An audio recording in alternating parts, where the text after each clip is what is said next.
أروع وأبن دوّارة رايحة تحضريها في دارك. نحتاجو هنايا لي زيبيس، نحتاجو الدوّارة، حمص، قزبر، حبة طوماطيش صغيرة، حبة بصل متوسطة، 3 فصوص تاع الثوم. نقطعو الطوماطيش مع البصل والثوم نرابوهم حتى يولولنا بيغي باش لاصوص تاع الدوّارة تاعنا تجينا ثقيلة ما تجيش مميهة.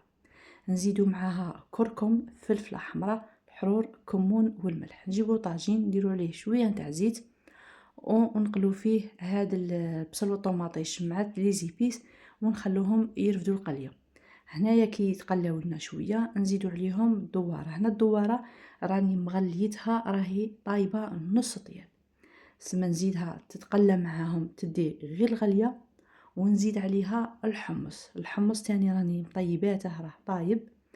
زيد عليها شوية قزبر ومغرف صغيرة تاع طوماطيش مصبرة. هنايا انا مرقت بزوج كيسان تاع ماء تاع الحمص اللي طاب فيه. الدواره نتاعنا هنايا راهي واجده، جات تشهي ثقيله كيما راكم تشوفوا فيها. نتمنى انكم تجربوها بهذه الطريقه. سلام.